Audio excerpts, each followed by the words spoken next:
Hello students, आप सभी का हमारे यूट्यूब चैनल में हार्दिक स्वागत है।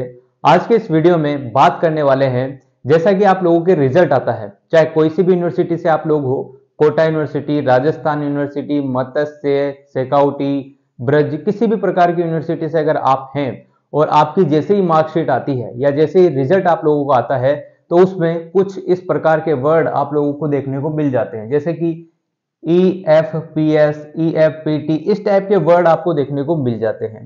पहले ऐसा होता था कि या तो फेल लिखा हुआ आता था या पास लिखा हुआ आता था। ठीक है, अब ऐसा नहीं है, पास हो गए हैं तो पास लिखा हुआ आएगा, पर फेल हो जाते हैं तो आपके सामने ये 6 ऑप्शन तैयार होकर आ जाएंगे। ठीक है, तो फटाफट से आप लोग चैनल को सब्सक्राइब करें, वीडियो को लाइक करें और बेल आइकन जरूर दबा लीजिएगा। तो इस टॉपिक पर विस्तृत रूप से बात करने वाले हैं। ठीक है, देखो बहुत सारे स्टूडेंट क्या होता है ना कि जैसे ही रिजल्ट आता है तो खुद को ऐसा ठगा हुआ महसूस करते हैं कि यार मैंने तो इतना में बेक आ गई या फेल हो गया मैं, तो अब मेरे साथ क्या होगा क्या नहीं होगा। बहुत सारी कहानी स्टूडेंट खुद गढ़ लेता है, जबकि उसको मीनिंग भी नहीं पता कि आखिर में हुआ क्या है। तो इन सभी टॉपिकों पर एक एक करके विस्तृत रूप से आप लोगों को बताने वाला हूं। ठीक है, वीडियो आप लोग पूरा देखना। एक बात विशेष ध्यान रखना, वीडियो आप लोग पूरा देखिएगा तभी आपको समझ में आएगा। जैसा कि यहाँ पे लिखा रहा है रिजल्ट मीनिंग वर्ड, यानी कि रिजल्ट से रिलेटेड जो वर्ड रहते हैं, किस टाइप का आपका रिजल्ट आया है। ठीक है, देखो अब चाहे आप यूनिवर्सिटी में यूजी के स्टूडेंट हो, पीजी के स्टूडेंट हो, किसी भी प्रकार से हो, आपके साथ ऐसा हो सकता है आपकी मार्कशीट में ये शब्द लिखे हुए, ये वर्ड लिखे हुए आ सकते हैं। पहले टॉपिक पर बात करते हैं। पहला जो लिखा हुआ है, अगर आपकी मार्कशीट में EFPS लिखा हुआ आता है तो इसका मीनिंग क्या होता है। देखो इसका मीनिंग पहले तो फुल फॉर्म देखो। फुल फॉर्म होता है eligible for part second. Eligible for part second का जैसा कि शब्दों से ही पता चल रहा है कि आप पार्ट सेकेंड के लिए एलिजिबल हैं। पार्ट सेकेंड के लिए आप एलिजिबल है। अगर आप फर्स्ट ईयर के स्टूडेंट हैं तो आपकी मार्कशीट में EFPS लिखा हुआ आ सकता है। अगर आप लोग पास हो जाते हैं तो फिर तो बहुत बढ़िया बात है, नहीं होते हैं तो इस टाइप का कुछ लिखा हुआ आएगा। इसका मतलब ये हुआ कि आपके जो एग्जाम है उसमें आप फेल नहीं हुए हैं, फेल के तौर पर आप लोगों के बेक आई है। अब बेक किसमें आई है? पार्ट सेकेंड के लिए तो आप एलिजिबल हैं, समझ रहे हो। पहले ईयर में आपके जिसमें भी बेक आई है, जिसमें भी कम मार्क्स आए हैं, कोई बात नहीं, ऐसा कुछ यूनिवर्सिटी ने कहा है कि आप पार्ट सेकंड के एग्जाम दे सकते हो।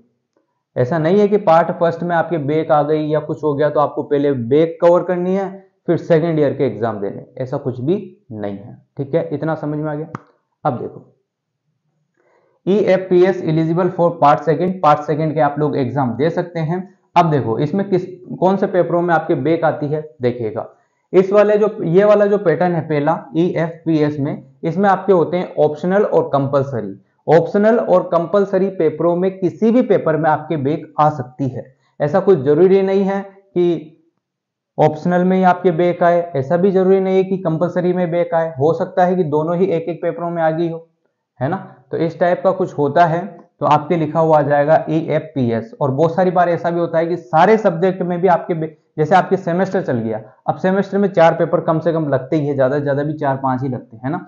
तो आपके चारों पेपरों में बेक आ गई मान लो, तो वहां पर आपका फेल लिखा हुआ नहीं आएगा, वहां पर भी EFPS ही लिखा हुआ आएगा। ठीक है, इसका मतलब यही होता है कि आप अगला जो सेमेस्टर है, अगला जो एग्जाम है वो दे सकते हो, उसमें बैठ सकते हो आराम से।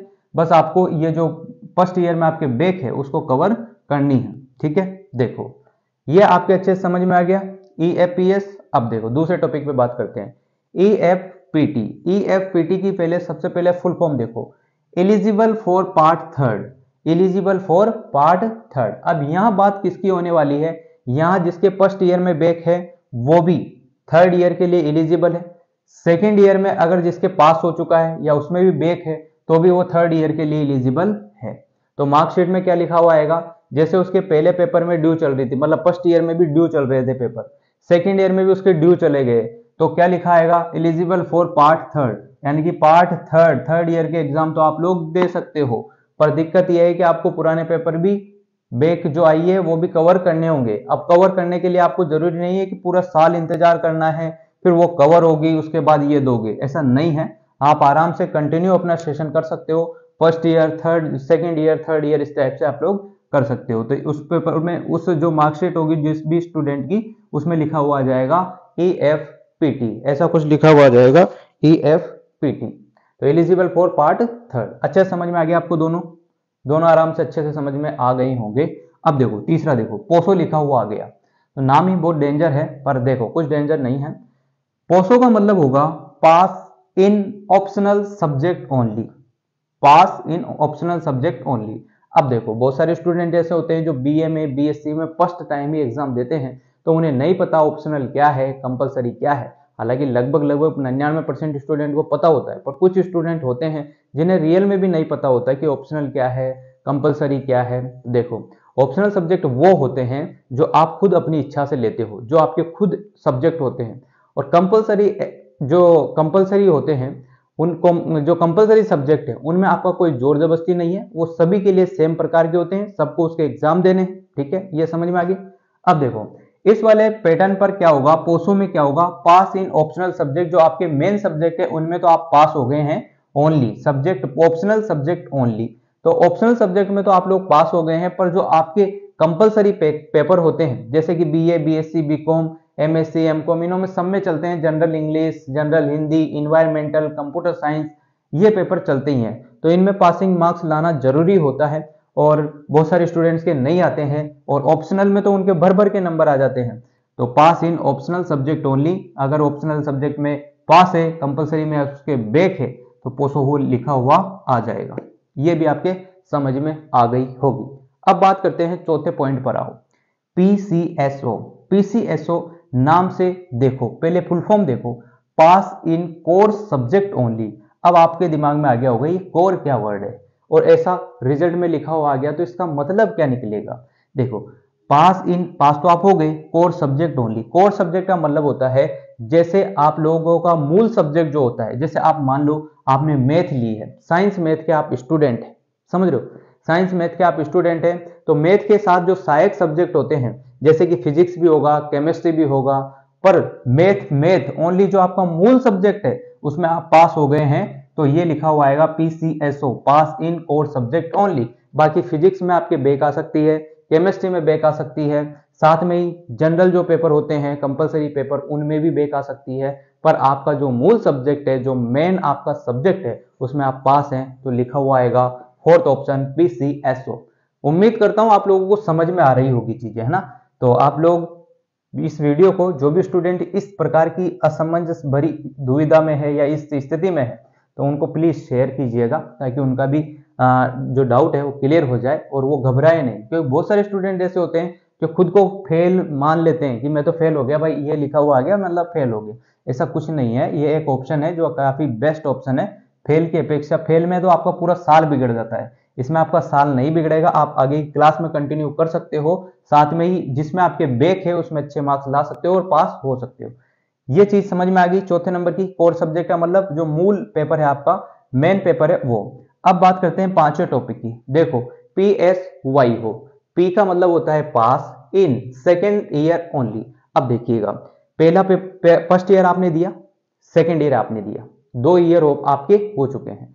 किसी भी प्रकार की यूनिवर्सिटी में दोनों ईयर आपने किए।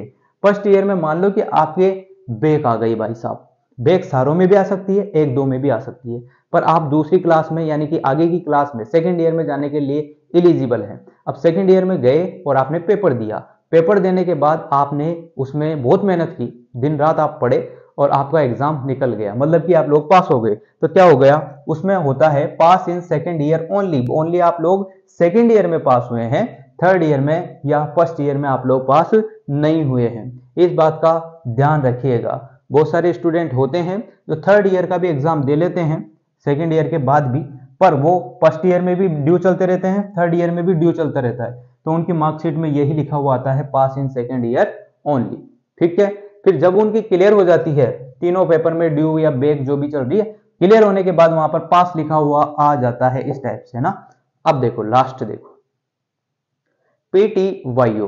PTYO का मतलब भी सेम इसी की तरह है, बस इसमें क्या होगा, थर्ड ईयर में आप लोग पास होंगे। PTYO का फुल फॉर्म होता है pass in third year only. Pass in third year only.